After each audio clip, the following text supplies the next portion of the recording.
ఇక్కడ చూడండి. ట్యూషన్ టీచర్‌కి ఉన్న ప్రాబ్లమ్స్, టీచర్ ఫేస్ చేసే ప్రాబ్లమ్స్ అని ఒక వీడియో చేశాను నేను. వీడియో చేశాను. కానీ ఈ వీడియో చేసిన తర్వాత నాకు పోస్ట్ చేయాలంటే దీన్ని ఎంతమంది పాజిటివ్‌గా తీసుకుంటారు, ఎంతమంది నెగెటివ్‌గా తీసుకుంటారు అనేది నాకు ఒక పెద్ద క్వెషన్ మార్క్ లాగా అనిపించింది. వద్దు అని చెప్పేసి మళ్ళీ ఇది కాకుండా ఒక చిన్న దాని గురించి మీతో మాట్లాడాలని చేశాను. ఇప్పుడు ఇక్కడ పిల్లలు వచ్చేసరికి మీరు ట్యూషన్‌లో జాయిన్ చేస్తున్నారు. ట్యూషన్‌లో జాయిన్ చేస్తున్నప్పుడు పిల్లలకి అసలు ఎలా ఎక్కడ ప్రాబ్లమ్ ఉంది అనేది మీరు ఒకసారి పేరెంట్స్ లాగా ఒక daily 10 minutes time 10 minutes sorry ఇక్కడ క్లియర్‌గా లేదండి.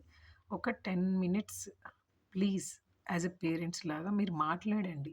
మాట్లాడి స్కూల్లో ఫస్ట్ వచ్చేసి స్కూల్లో ఏం చేశారు నాన్న? ఈరోజు జస్ట్ మీకు టాపిక్స్ అన్న ఐడియా జస్ట్ వాళ్ళకి మీరు ఎక్స్‌ప్లనేషన్ ఇవ్వనవసరం లేదు. ఏం అవసరం లేదు. స్కూల్లో ఏం జరిగింది నాన్న? తెలుగు ఏం జరిగింది? మ్యాథ్స్ ఏం జరిగింది? బాగా యాక్టివిటీస్ ఏం చేశారు? ఎలా ఉంది? నెక్స్ట్ వచ్చేసి ఇప్పుడు ట్యూషన్‌కి పంపిస్తున్నారనుకోండి. ట్యూషన్‌లో ఏం చేశారు? టీచర్ మీకు రెస్పాండ్ అవుతుందా? మీకెలా డౌట్స్ క్లియర్ చేస్తుందా? మీరెలా ఉన్నారు అనేది యాస్ ఎ పేరెంట్స్‌గా మీది అది బాధ్యత. కంపల్సరీ మీరు అది తెలుసుకోవాలి. కంపల్సరీ అడిగి క్వెషన్ చేయండి. ఇది నేను ఎందుకు చేయమని చెప్తున్నాను అనంటే, ఇప్పుడు ట్యూషన్‌కి పంపిస్తున్నాను అనే ఒక రీజన్‌తో ప్రతి పేరెంట్ వచ్చేసి నన్నే క్వెషన్ చేస్తున్నారు. నన్ను క్వెషన్ చేస్తున్నారంటే, ఇప్పుడు నేను ఒక 15 మెంబర్స్ ఉన్నారండి. 15 మెంబర్స్ కూడా లేరు నాకు ఇక్కడ ట్యూషన్‌లో గూడా. ఇక్కడ మేము 2 మెంబర్స్ ఉన్నాం టీచింగ్‌లో. 2 మెంబర్స్ ఉన్నాము. 2 మెంబర్స్ 15 మెంబర్స్‌కి చెప్పలేకపోతున్నామా అనేది నాకు అర్థం కాలేదు. అంటే ఇక్కడ ప్రాబ్లమ్ చెప్పలేకపోవడం కాదు. ఒక్క టీచర్ కూడా 30 మెంబర్స్‌ని మేనేజ్ చేయొచ్చు. అక్కడ ఏం ప్రాబ్లమ్ లేదు.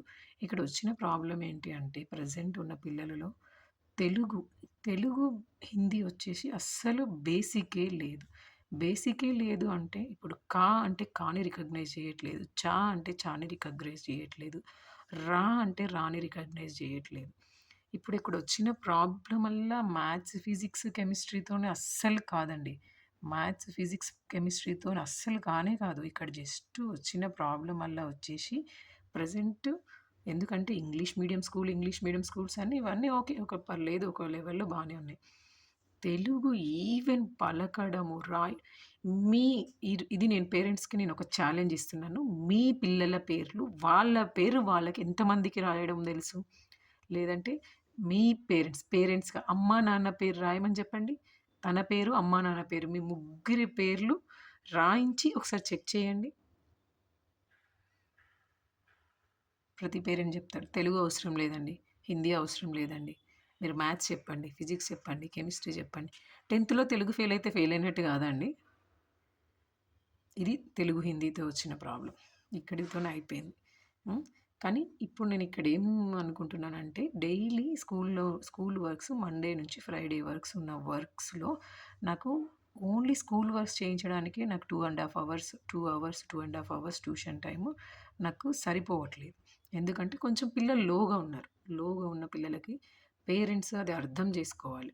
ఎందుకంటే మీ పిల్లలు ఎలా ఉన్నారనేది మీకు కంపల్సరీ 100% మీకు ఐడియా ఉంటుంది. 2 అవర్స్ సరిపోదు. అయితే ఇప్పుడు నేను ఇక్కడ ఏం చేస్తున్నానంటే Monday to Friday school works ఇస్తాను. నాకు ఒక సాటర్డే, సండే నాకిచ్చేయండి.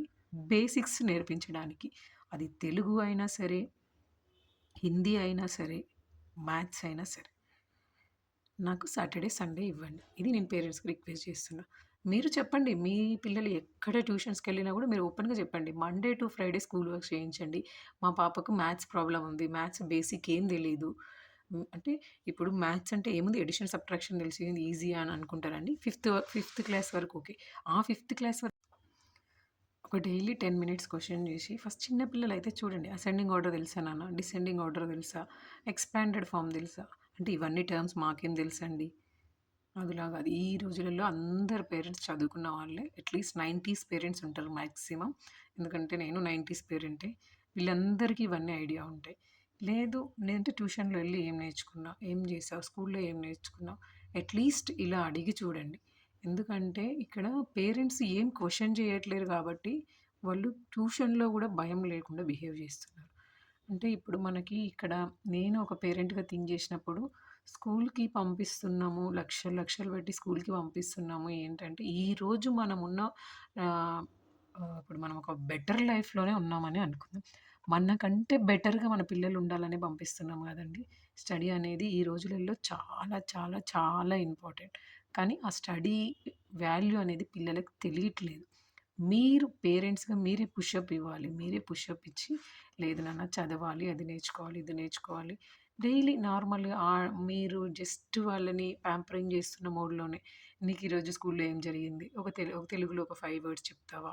హిందీలో ఒక 5 వర్డ్స్ చెప్తావా? మ్యాథ్స్ ఏం నేర్చుకున్నావు? నన్ను అడగమంటావా? ఒక్క 10 మినిట్స్ ప్లీజ్. ప్రతి పేరెంట్ స్టూడెంట్‌తో రియాక్ట్ అవ్వండి.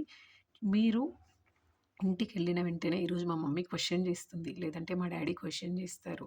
స్కూల్‌లో ఏం నేర్చుకున్నావు అని క్వెషన్ చేస్తారు. లేదంటే ట్యూషన్‌లో ఏం నేర్చుకున్నావు అని క్వెషన్ చేస్తారని ఒక్క పాయింట్ ఆఫ్ వ్యూలో 50% అంటే 100% చేంజ్ వస్తుందని చెప్పలేదు. పిల్లలలో 50% చేంజ్ వస్తుంది. కంపల్సరీ చేంజ్ వస్తుంది. ఎందుకంటే ఫస్ట్ రోజు అడిగినప్పుడు గుర్తులేదమ్మా అని చెప్పుండొచ్చు. నెక్స్ట్ డే అడిగినప్పుడు ఓకే మా గుర్తులేదని. థర్డ్ డే మాత్రం కంపల్సరీ వాళ్ళ మైండ్‌లో ఫీడ్ అయిపోతుంది. ఎందుకంటే ఈరోజు మా మమ్మీ అడుగుతుంది క్వెషన్ నేను ఆన్సర్ చేయాలి అని. అంటే వాడు ఆన్సర్ చేయాలి అంటే ప్రాపర్‌గా క్లాస్‌లో కాన్సంట్రేట్ చేయాలి. ప్రాపర్‌గా ట్యూషన్‌లో వర్క్ చేయాలి. ఇవన్నీ ఉద్దేశించి నేను ఈరోజు పేరెంట్స్ కోసమే అని చెప్తున్నాను. అంటే యాస్ ఎ పేరెంట్ లాగా స్కూల్ నుంచి నేనేం ఎక్స్‌పెక్ట్ చేస్తున్నానో మీరందరూ కూడా అదే ఎక్స్‌పెక్ట్ చేస్తారు. కానీ లక్షలలో ఫీజు కట్టినా ఎక్స్‌పెక్ట్ చేసినంత స్కూల్ నుంచి రిజల్ట్ లేదండి. నేనొకటి చెప్తున్నాను. ట్యూషన్ టీచర్‌గా 4 ఇయర్స్ నుంచి అబ్జర్వ్ చేసి, చేసి, చేసి మంచి స్కూల్ ఎక్కడుందని వెతికి, వెతికి తీసుకెళ్ళి మా పాపని ఒక స్కూల్‌లో జాయిన్ చేశాను. ఆ స్కూల్‌లో జాయిన్ చేస్తే రీసెంట్‌గా ఒక స్టోరీ యాక్టివిటీ కండక్ట్ చేశారు. స్టోరీ టెల్లింగ్ యాక్టివిటీ కండక్ట్ చేశారు. నేను 2 డేస్ తనని పర్ఫెక్ట్‌గా ప్రిపేర్ చేయించి, దానికి గావాల్సిన ప్రాప్స్ అవన్నీ ఇచ్చి స్కూల్‌కి పంపించినప్పుడు, మా పాప స్కూల్ నుంచి వచ్చి చెప్పింది ఒక్కటే, "అమ్మా ఈ ప్రాప్స్ అన్నీ పట్టుకోమని చెప్పి, మైక్ పట్టుకోమని చెప్పి ఫోటో తీసుకున్నారు. టాపిక్ చెప్పనివ్వలేదు. అంటే నిన్నొక్కదాన్నే అలా చేశారమ్మా. లేదంటే అందరికి అలానే అందరూ అంతే అమ్మా. జస్ట్ ఫోటో తీసుకుంటున్నారు అంతే. అన్ని లక్షలు పెట్టి స్కూల్‌కి పంపించేది ఫోటోస్ తీసుకోవడం కోసమా? అంటే వాళ్ళు మనల్ని ఫోటోస్‌తో సాటిస్ఫై చేయాలనుకుంటున్నారా? లేదంటే పిల్లల రిజల్ట్స్‌తో సాటిస్ఫై చేయాలనుకుంటున్నారా? నాకర్థం కావట్లేదు. మీరు గూడా మీ పిల్లలెళ్ళే స్కూల్స్ గురించి ప్రాపర్‌గా ఎంక్వైరీ చేయండి. ప్రాపర్‌గా మీరు సబ్జెక్ట్ గురించి నాలెడ్జ్ తీసుకొని ఎళ్లి కంపల్సరీ పీటీఎంలో క్వెషన్ చేయండి. పీటీఎం క్వెషన్స్ అనేవి కంపల్సరీ మేనేజ్‌మెంట్‌కి రీచ్ అవుతాయి. ప్రతి పేరెంట్ కరెక్ట్‌గా ఒక ప్రాపర్ టాపిక్ గురించే ప్రతి పే స్టూడెంట్ వాళ్ళ నుంచి వచ్చిన కంప్లెయింట్ అంటే ఒక యావరేజ్ కంటే ఎక్కువ ఉన్న కంప్లెయింట్స్‌ని మేనేజ్‌మెంట్ కంపల్సరీ తీసుకొని వాటిని సాల్వ్ చేస్తుంది. అంటే మాకు ఈ ప్రాబ్లమ్ ఉంది. ఈ ప్రాబ్లమ్‌ని సాల్వ్ చేయండి అని మీరు పీటీఎంలో మాట్లాడగలగాలి అంటే ఫస్ట్ మన పిల్లల నాలెడ్జ్ ఏంటి? మన పిల్లలు ఎక్కడ ల్యాగ్ అవుతున్నారు? మన పిల్లలు ఎక్కడ యాక్టివ్‌గా ఉన్నారనేది మీకు తెలియబుల్ 10 మినిట్స్ కోసం పిల్లల కోసం, పిల్లల ఫ్యూచర్ కోసం ఈ వీడియో. Thank you.